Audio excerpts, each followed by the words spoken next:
Hello दोस्तों, मैं सूर्यवंशी भारद्वाज में आपका स्वागत करता हूँ। हम लोग कक्षा 9th के केमिस्ट्री के बारे में पढ़ेंगे, ठीक है ना। केमिस्ट्री में हम लोग परमाणु और अणु चैप्टर 3 में हम लोग आयन के बारे में इसके पहले वाले वीडियो में पढ़ चुके हैं कि आयन क्या होते हैं। एक बार पुनः मैं इसे रिवाइज कर देना चाहता हूँ कि आयन क्या होता है, ठीक है ना। कोई भी परमाणु या अणु, ठीक है ना, कोई भी परमाणु या अणु अपने अंदर से इलेक्ट्रॉनों का त्याग अथवा ग्रहण करते हैं। क्या करते हैं? इलेक्ट्रॉनों का त्याग अथवा ग्रहण करते हैं, जिसके वजह से इलेक्ट्रॉनों के त्यागने और ग्रहण करने की वजह से इनके ऊपर एक प्रकार का आवेश उत्पन्न होता है। इन्हीं आवेशों को आयन कहते हैं। क्या कहते हैं? इन्हीं आवेशों को आयन कहते हैं। कोई भी परमाणु या अणु, ठीक है ना, अपने अंदर से इलेक्ट्रॉनों का त्याग अथवा ग्रहण करते हैं। इन इलेक्ट्रॉनों का त्याग अथवा ग्रहण करने की वजह से इनके ऊपर क्या होता है? चार्ज रहता है, आवेश उत्पन्न होता है। इन्हीं आवेशों को हम लोग क्या कहते हैं? आयन कहते हैं। आयन दो प्रकार के होते हैं, पहला धन आयन और दूसरा ऋण आयन। धन आयन के बारे में मैं पहले ही बता दिया था कि धन आयन क्या होता है। धन आयन का निर्माण परमाणुओं के समूह द्वारा एक या एक से अधिक इलेक्ट्रॉनों को त्याग करने की वजह से उस पर धन आयन बन जाता है, ठीक है ना। धन आयन क्या होता है? एक या एक से अधिक परमाणुओं मतलब परमाणुओं से क्या होता है? इलेक्ट्रॉनों के त्याग करने की वजह से उनके ऊपर क्या होता है? धन चिन्ह लग जाता है और उसे हम लोग क्या कहते हैं? धनायन कहते हैं। या दूसरे शब्दों में कह सकते हैं कि वे पदार्थ जो एक या एक से अधिक इलेक्ट्रॉन त्याग करने की प्रवृत्ति रखते हैं, वे पदार्थ जो रासायनिक अभिक्रिया में एक या एक से अधिक इलेक्ट्रॉन त्याग करने की प्रवृत्ति रखते हैं, उसे क्या कहते हैं? उसे धातु कहते हैं। और धातुओं के ऊपर ही अधिकतर मात्रा में क्या होता है? धन आयन की चार्ज होता है, ठीक है ना। हाइड्रोजन और अमोनियम को छोड़कर H पर प्लस होता है, ठीक है ना। जैसे देखिए, कल भी मैंने बताया था, अगर मान लीजिए जैसे कि सोडियम है, तो सोडियम क्या करता है? एक इलेक्ट्रॉन त्यागता है, जिसकी वजह से इसके ऊपर एक चार्ज हो जाता है। उसी तरह मैग्नीशियम भी 2 इलेक्ट्रॉन त्यागता है, जिसकी वजह से इसके ऊपर 2+ हो जाता है। एल्युमिनियम क्या करता है? 3 इलेक्ट्रॉन त्यागता है, जिसकी वजह से इस पर कितना होता है? 3 चार्ज होता है, ठीक है ना। आए बात समझे ना। तो इस तरह से मतलब कि सोडियम मतलब त्यागने की क्या प्रवृत्ति होती है, क्यों त्यागते हैं, इसके बारे में मैंने पहले ही बता दिया था। आए बात समझे ना। अब जो है हम लोग ऋण आयन के बारे में पढ़ेंगे। ऋण आयन क्या होते हैं? ऋण आयन का निर्माण किसी परमाणु या परमाणुओं के समूह द्वारा एक या एक से अधिक इलेक्ट्रॉनों को ग्रहण करने के कारण होता है, ठीक है ना। ऋण आयन का निर्माण कैसे होता है? किसी परमाणु या परमाणुओं के समूह द्वारा एक या एक से अधिक इलेक्ट्रॉनों को ग्रहण करने के कारण होता है, ठीक है ना। तो विद्युत अपघटन कराने पर ये धनोद अथवा एनोड पर प्राप्त होते हैं। धनोद का मतलब होता है एनोड, ठीक है ना।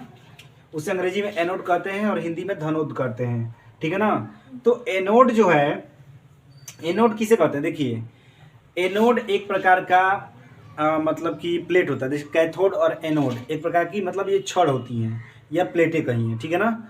एनोड जो होता है धनात्मक छड़ होता है और कैथोड जो होता है ऋणात्मक छड़ होता है, ठीक है ना।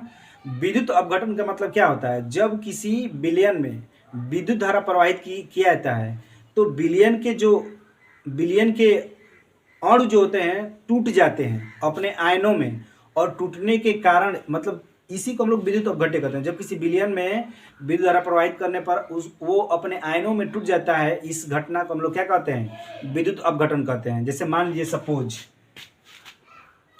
सपोज मान लीजिए कि कोई ये कोई विलयन है। जैसे मान लीजिए कॉपर सल्फेट का क्या है? विलयन है, CuSO4, ठीक है ना। अब इस पर 2 रॉड लगा हुआ है इसमें, ठीक है ना। ये 2 रॉड लगा है। एक मान लीजिए क्या है? 2 रॉड लगा हुआ है। एक मान लीजिए कि ये क्या है?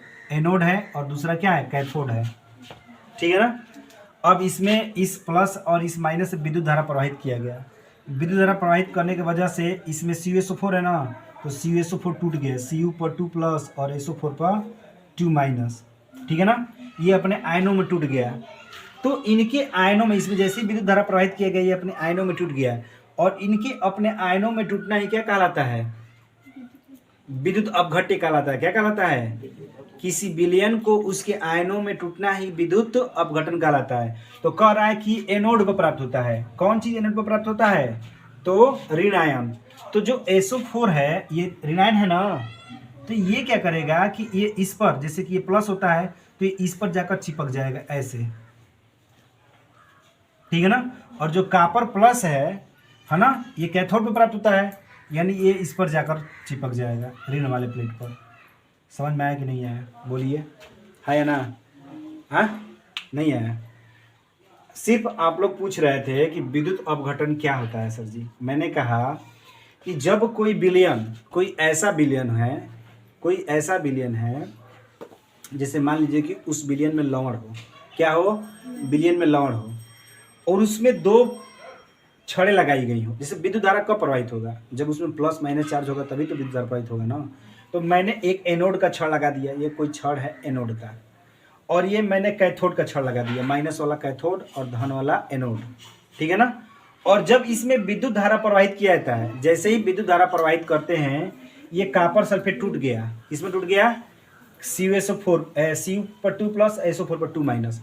इनका टूटना ही क्या कहलाता है? विद्युत अपघटन कहलाता है।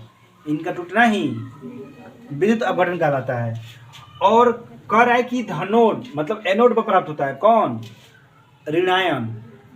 तो ये क्यों एनोड पर प्राप्त होता है? क्योंकि एनोड धन होता है, ये ऋण होता है। तो धन पर इसलिए प्राप्त होता है क्योंकि धन और ऋण के बीच क्या होता है? आकर्षण बल होता है। क्या होता है? तो ये अपने तरफ खींच लेता है, किसको? ऋणायन को, ठीक है ना। इसीलिए ये किस पर प्राप्त होता है? एनोड पर। बातें समझ में आया ना? अब बस आप लोग को विद्युत अपघटन के बारे में इतना ही समझना है कि जब किसी विलयन में हम लोग विद्युत धारा प्रवाहित करते हैं तो अपने आयनों में टूट जाते हैं। इसी क्रिया को हम लोग क्या कहते हैं? विद्युत अपघटन कहते हैं। समझ में आया कि नहीं? बोलिए, ठीक है ना। और इसे अम्लीय मूलक भी कहते हैं। इसे क्या कहते हैं?